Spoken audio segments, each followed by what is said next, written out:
নমস্কার বন্ধুরা, আমি পরিণীতা। ইন্ডিমিট রোজুটা 5.9 মিনিটস ভিজ টুডে এগো চ্যানেলে তোমাদের সবাইকে স্বাগত জানাই। তো বন্ধুরা, শীতের সন্ধ্যাতে কার ঝাল ঝাল ম্যাগি খেতে কাদের ভালো লাগে হাত তোলো। আমার তো খুব ভালো লাগে, কিন্তু আমাদের এখানে ম্যাগিটা ঠিক পাওয়া যায় না। তো আজকে আমরা ম্যাগির মতো করে পাহাড়ি স্টাইল ইপি রান্না করব। তো বেশি কথা না বলে চলো রেডি করা যাক ইপি তৈরি করার জিনিসগুলো। প্রথমে দেখতে পেলে দুটি মাঝারি সাইজের গাজর নিয়ে সেগুলো পিস পিস করে কেটে নিয়ে ছোলা ছাড়িয়ে কুচি কুচি করে কেটে নেব। তারপর দুটি মাঝারি সাইজের আলু নেব। এবার সেগুলোকে আস্তে আস্তে তাদের খোসাগুলোকে ছাড়িয়ে নেব। দেখতে পাচ্ছ আমি কীভাবে ছাড়াচ্ছি।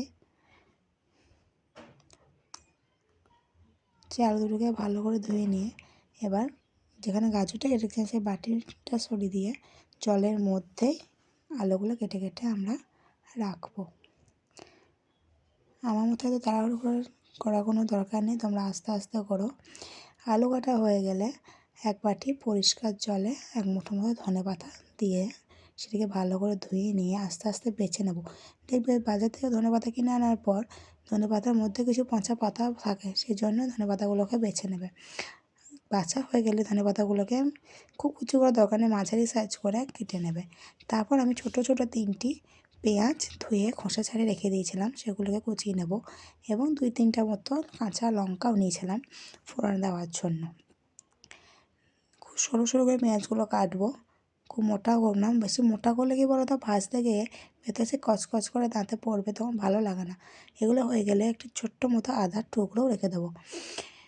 তারপর জায়গাটা পরিষ্কার করবো। দেখতে পাচ্ছ সবজিগুলো কেটে ধুয়ে নিয়ে আমি চলে এসেছি। তারপর গ্যাসে একটি কড়াই বসিয়ে ভালো করে গরম করে দিতে অল্প পরিমাণে তেল দিয়ে দেবো। তাতে আদা কুচিগুলো দিয়ে দেবো ফোড়নে। আদা কুচি দেওয়া হয়ে গেলে 2টি কাঁচা লঙ্কা দিয়ে দেবো। তারপর কেটে রাখা পেঁয়াজগুলো দিয়ে হালকা নাড়িয়ে ছাড়িয়ে গোল্ডেন ব্রাউন করে ভেজে নেব। পেঁয়াজ ভাজার সময় অনেকে বলে যে পেঁয়াজ অল্প ভেজেও হয়, অল্প ভেজে, কিন্তু আমার মনে হয় পেঁয়াজটা একটু ভালো করে ভাজাটাই ভালো। পেঁয়াজের ভাজা হয়ে গেছে, এরপর আমরা একটু টমেটো মাঝারি সাইজে দিয়ে সেটিকেও নাড়িয়ে ছাড়িয়ে নিয়েছি। তারপর যে কেটে ধুয়ে রেখেছিলাম যে গাজর আর আলুগুলো, সেগুলো আস্তে আস্তে আমরা কড়ার মধ্যে দিয়ে দেবো। দিয়ে 1 থেকে 1.5 মিনিট মতো একটু নাড়িয়ে নেব। দেখতে পাচ্ছ বন্ধুরা, আমার এটা নাড়ানো হয়ে গেছে ভালো করে।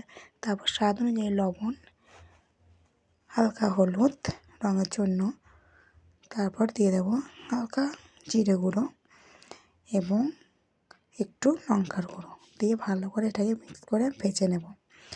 তো ভাজা হয়ে গেলে দিয়ে দেবো একটু উষ্ণ গরম জল দিয়ে দেবো।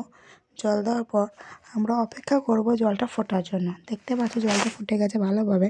তো এর ওপর একটু ঢাকা দিয়ে দেবো, দিয়ে 5 থেকে 10 মিনিট মতো একটু রেস্টে রাখবো।